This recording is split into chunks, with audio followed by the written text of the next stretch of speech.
মই প্ৰায়ে এইটো কথা কওঁ, লিখিছোঁ মাজতে যে আমি মানুহৰ লগত চিনাকি হ'ব লাগে, ভালো পাব লাগে, প্ৰেমতো পৰিব লাগে, বন্ধুত্বও কৰিব লাগে, কিন্তু কোনো ক্ষেত্ৰত নিজক হেৰুৱাব নালাগে। তাৰমানে যিকোনো সময়ত তুমি নিজৰ ওচৰলৈ গুচি আহিব পৰাকৈ সাঁকো এডাল আমি সাজি থ'ব লাগে। তাৰমানে যে মই নিজৰ ওচৰলৈ যাতে উভতি আহিব পাৰোঁ যিকোনো সময়ত যিটো বস্তুৰ পৰা। কাৰণ এই নিৰিবিলিতে এটা শাৰী আছিলে, কাৰোবাৰ ভিতৰলৈ ইমানো বেছিকৈ প্ৰৱেশ নকৰিবা যে তেওঁ তাৰ পৰা উলিয়াই দিলে তুমি আশ্ৰয়হীন হৈ পৰা। গতিকে এনেকুৱাকৈ কাৰোবাক পৃথিৱী বনাব নালাগে যে তেওঁ আঁতৰি গ'লে তোমাৰ কাৰণে পৃথিৱীখন নোহোৱা হৈ যায়। তাৰমানে নিজে আচল, তাৰমানে নিজক ভাল পোৱাটো সেইটো স্বাৰ্থ নকয়, নিজৰ স্বপ্ৰেম বুলি আমি যিটো কওঁ সেইটো থাকিব লাগে। আৰু যিকোনো সম্পৰ্কত মই ভাবোঁ প্ৰত্যাশা বস্তুটো খুব বেয়া। এক্সপেক্টেশ্যন, আশা থাকিব লাগে, হোপ, আশাটো ভাল, কিন্তু প্ৰত্যাশা বস্তুটো বেয়া। মই আজি কাৰোবাক ভাল পাইছোঁ বা মই আজি কাৰোবাক কিবা এটা দিছোঁ, এইটো ভিতৰত ভাবি থাকিব নালাগে যে তেওঁ মোক দিব বা কিবা এটা মোৰ হৈছে যে মইতো তেওঁ আগতে দি থৈছিলোঁ, তেওঁ দিব চাগে মোক। সেইটো নহয়। তাৰমানে তুমি যদি দিছা বাছ, আকৌ তেওঁ তোমাক দিব, সেইটো সেই বস্তুটো যদি নাথাকে তেতিয়াহ'লে মই ভাবোঁ সম্পৰ্কবিলাক ভাল হৈ থাকে। তাৰমানে ভাল হৈ থাকে আৰু স্মুথ হৈ থাকে। কিন্তু যেতিয়া সেই বস্তুটো আহিব যে দিয়া লোৱা বিনিময় বস্তুটো যদি আমি ভাবোঁ, তেতিয়াহ'লে সেইটোত অকণমান সমস্যা এটা হয়। কিন্তু তাতো এটা কথা থাকে, বহুতে তেতিয়া মই লিখোঁতে মানে নিজৰ মনতে সেই বস্তুটো আহে যে আমি জানো গছ? আমিতো গছ নহয় যে মইহে দিম, মোক নিদিব। গছজোপাকো সাৰ পানী দিলেহে চলিব, মোবাইলটোকো চাৰ্জ দিলেহে চলিব। আমিতোতো মানুহ ন, আমাকো লাগিব কিবা।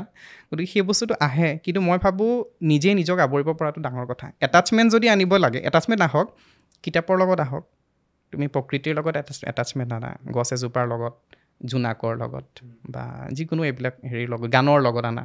সেই বস্তুটো কেতিয়াও এৰি থৈ নাযায় ন। আজি গান এটা, মই ভাল পোৱা গান এটা তুমি শুনিলা, সেই গানটো মোৰ নোহোৱা হৈ যাব নেকি? মইতো ভাল পাওঁ নহয়। গতিকে সেই বস্তুটোৰ লগত এটাচমেণ্ট আনিব লাগে, মানুহৰ লগত অনাটো ভাল। মানে নিচা বস্তুটো বেয়াই, মৰমেই হওক বা ড্ৰেছেই হওক। এই যোনটো কথা তুমি ক'লা যে গানটোতো আঁতৰি নাযায়, কিন্তু সেই গানটো যোনজন মানুহে দিয়ে, যিজন মানুহে তোমালৈ পঠাব, সেই গানটো লগে লগ স্পেচিয়েল হৈ যায়। তাৰপিছত সেই গানটো এইকাৰণে মই শুনা নাই কাৰণ গানটো ধুনীয়া, এইকাৰণে শুনিছোঁ কাৰণ সেই ভাল লগা মানুহজনে মোক পঠাইছে কাৰণে গানটো ধুনীয়া হৈ গ'ল। আৰু এই মানুহৰ ক্ষেত্ৰত মানে মই প্ৰকৃতিৰ ক্ষেত্ৰত মই সেইটো কথা এনেকৈ ক'ব নাযাওঁ যে প্ৰকৃতিয়ে সেই বস্তুটো নিদিয়ে, কিন্তু মানুহৰ ক্ষেত্ৰত এনেকুৱা হয় যে কেতিয়াবা যদি মনতো আমি ডাঠি লওঁ যে আমি কোনো এক্সপেক্টেশ্যনছ নাৰাখোঁ, তাৰপিছতো আহে, বস্তুটো আহিয়ে যায়। কিন্তু সেই বস্তুটো ইন ফিউচাৰ গৈ পেলাই তোমাৰ এটা চাইক'লজিকেলিও এফেক্ট কৰে মানুহক।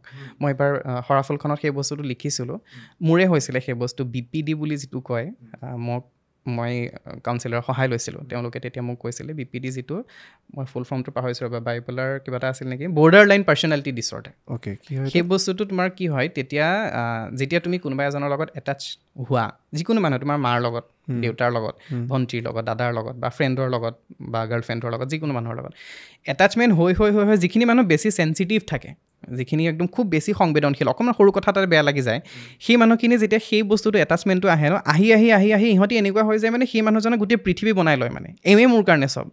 তুমি লাগিলে হাতত আলাদিনৰ চাকি পাই যোৱা, সেই মানুহজনে যদি তোমাক অকণমান বেয়াকৈ ক'লে তোমাৰ দিন বৰবাদ। মানে তোমাক একো সফলতা, একো বিফলতাই তোমাক চুব নোৱাৰা হৈ যায়। মানে ভালখিনিতো ভাল যে তোমাৰ যিমানেই দিনটো বেয়া নহওক, তেওঁৰ লগত কথা পাতিলে তোমাৰ ভাল হৈ যাব। তেওঁ যদি কথা নাপাতে তেতিয়া তেওঁতো সদায় থাকিব বুলি কথা নাই ন। পৃথিৱীতটোতো সদায় বুলি একো নাই, চিৰদিনীয়া বুলি একো নাই নহয়। যদি নাথাকে তেতিয়া কি হ'ব? তেতিয়া ক'ত যাবা তুমি? তো সেই বস্তুটো তেতিয়া লাহে লাহে প্ৰথমতে তোমাৰ মনটোক এফেক্ট কৰিব, খুব ভোক নলগা হয়, টোপনি নোযোৱা হয়, কিবা হয়, লাহে লাহে তোমাৰ শৰীৰটোক এফেক্ট কৰিব, দুৰ্বল কৰিব বা একোতে মন নবহা হ'ব, তোমাৰ ক্ৰিয়েটিভিটি কমাই আনিব, কিবা কৰিব। সেই বস্তুটোক এফেক্ট কৰি আৰু লাষ্টত যিটো আমি চবতকৈ বেছি ভয় খাওঁ, ডিপ্ৰেশ্যন, সেইটোৰ মানে ডিপ্ৰেশ্যনৰ ড'ৰৱে হয় এই এটাচমেণ্ট বস্তুটো। গতিকে সেই বস্তুটোৰ পৰা যিমান পাৰে মানুহক ভাল পাব লাগিব, মানুহৰ প্ৰতি মানুহৰ অনুৰাগ থাকিবই, কিন্তু এই মানে মোৰ পৃথিৱী, এওঁৰ বাহিৰে মোৰ জীৱনত কোনো নাই, এই বস্তুটো কৰিব নালাগে।